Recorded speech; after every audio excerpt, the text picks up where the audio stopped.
안녕하십니까, 정희태입니다. 첫날 밤 거부한 20대 외국인 아내 50대 남편이 고소당했다라는 것입니다. 네, 이제 강제 행위로 인해서 고소를 당한 거죠.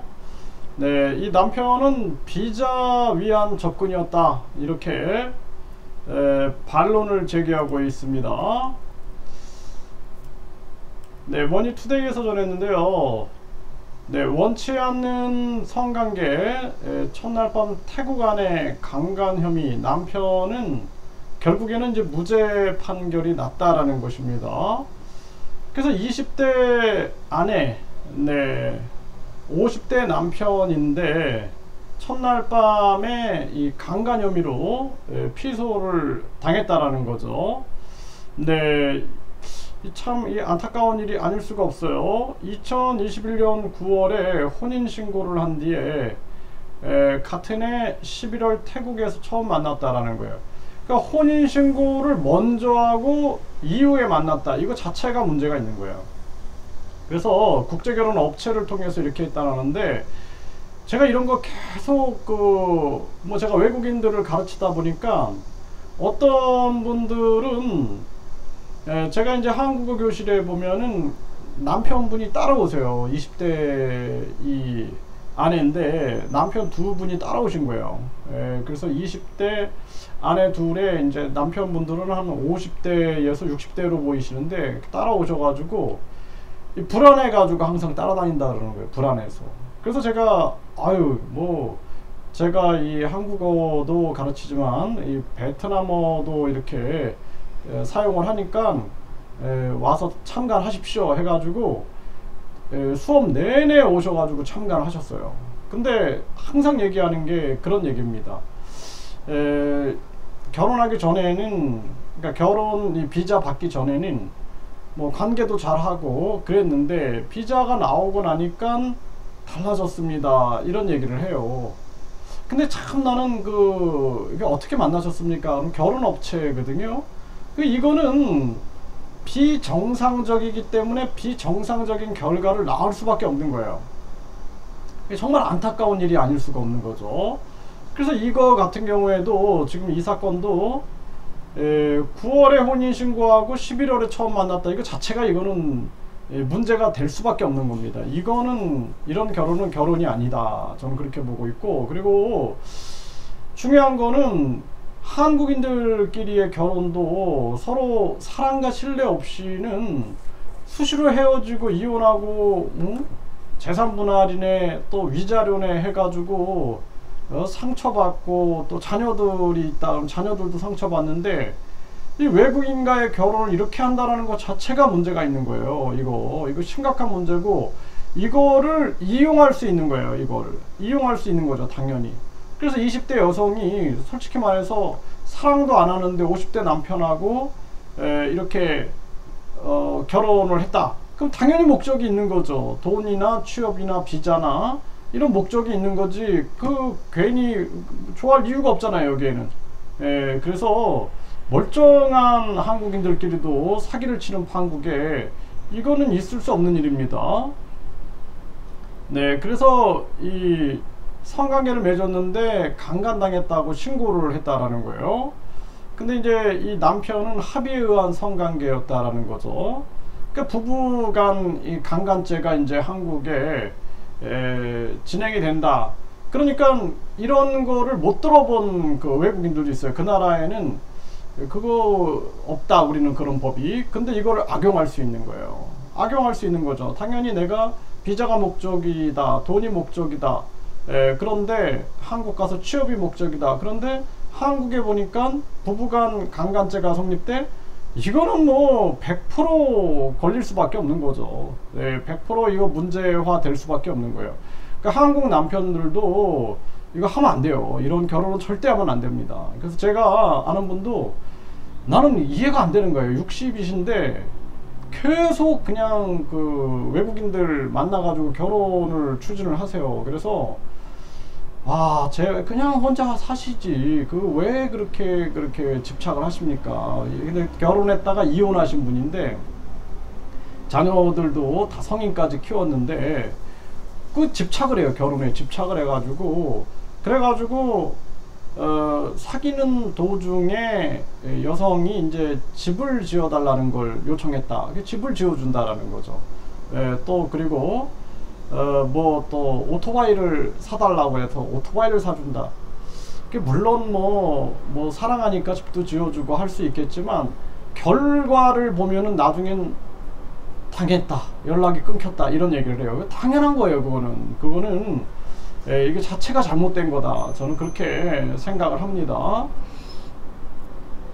네, 그래서 결국에는 이 여성은 옷을 강제로 벗겼다라고 얘기를 하면서 이주 여성센터에다가 녹취록을 전달했고 센터 상담원이 경찰에 신고했다라는 거죠. 이주 여성센터 입장에서는 여성 입장만 듣는 거죠. 그래서 이거를 우리가 냉철하게 생각을 해야 돼요. 이거를 비자나 취업이나 또는 돈을 목적으로 이용하는 그러한 사람들도 있다. 물론 훌륭한 분들 계십니다. 네, 그래서 뭐 제가 훌륭한 분들에 대해서 욕하는 게 아니에요. 이런 이제 사건에 대해서 지금 논의하고 있는 거예요. 그리고 남편들 입장에서도 국제 결혼이 이런 식의 결혼은 거의 99% 실패다라는 것을 분명하게 인식을 해야 한다. 저는 그렇게 생각을 합니다.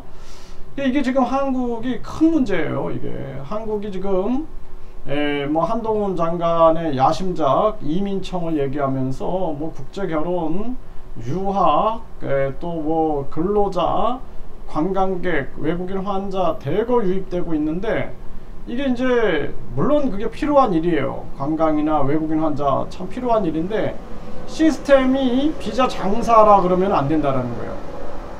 저는 처음에는 설마 대한민국 공무원들이 비자 장사 하겠는가 안 믿었어요. 저는 그런 얘기를 현지인들한테 들었을 때 안 믿었는데 나중에 보니까 영사가 구속되고 법무부 직원들이 구속되고 그리고 그 외국인들 뒤에는 비자 장사가 있구나 이걸 내가 알게 된 거예요.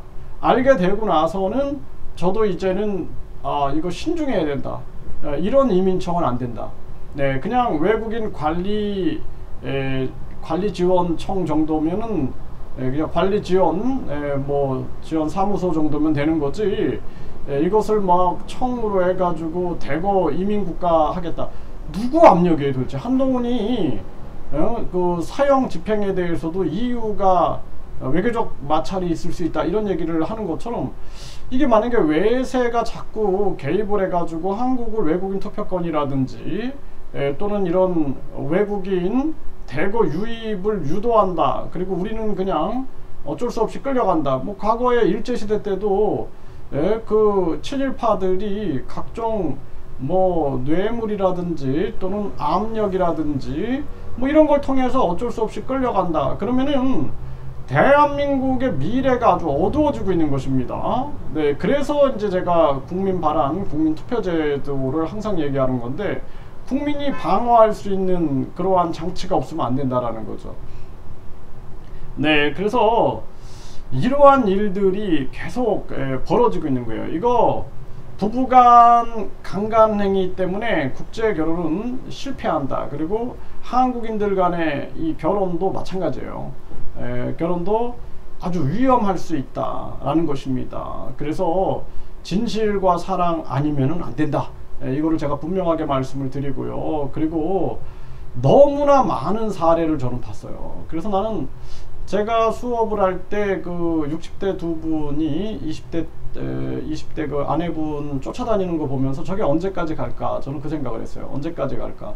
언제까지 갈까? 참 안타깝다라는 생각을 참 많이 했습니다. 그래서 앞으로 대한민국은 이 외국인 갈등 문제가 굉장히 심각해질 겁니다. 지금 한동훈이 이민청을 통해서 대규모 외국인들 유입을 지금 전개하려고 하고 있는데 이것이 부메랑이 돼가지고 한국에 엄청난 혼란과 갈등을 가져오게 되고 이런 상황에서 외국인 투표권이 있고 외국인들이 자기들 공동체를 만들어 가지고 자기들만의 한국 내에 자기들만의 나라를 만들 수도 있는 거예요. 충분히 가능한 얘기입니다. 네, 그래서 뭐 제가 이런 얘기하면은 저를 막 비판하고 욕을 하는 사람들이 있어요. 다문화, 다인종, 다민족이 이제 미국처럼 발전하는 길이다. 이렇게 이제 욕을 하는 사람들이 있는데, 미국은 이민국가하고 그게 명분이에요, 자기들의. 남의 원주민들 땅을 뺏었기 때문에 그 명분을 얘기하는 거고, 미국의 빈부격차를 보세요, 빈부격차. 그 빈부격차 위에서 지배층은 누릴 걸 과도하게 누리고 있고, 빈민층들은 길바닥에서 노숙하고 있는 현실을 보고 판단하셔야 되는데, 대한민국도 지금 그렇게 돼가고 있다라는 것입니다. 그래서 대한민국 국민들이 정신 차리고, 아, 이거 그냥 뭐 한동훈이 하니까, 윤석열이 하니까 만세 찬양 부르고, 이재명이 하니까, 심상정이 하니까 만세 찬양 부르다간 결국에는 거짓골을 못 면한다. 왜냐하면 주인이 아니니까. 국민이 주권을 가지고 있고 우리가 주인이다라는 생각을 가지고 이거 임해야 되는데, 그렇지 않고 계속 그냥 심상정 만세, 이재명 만세, 김건희 만세 이러다가는 결국에는 거짓골을 면치 못할 것이다. 저는 그렇게 보고 있습니다.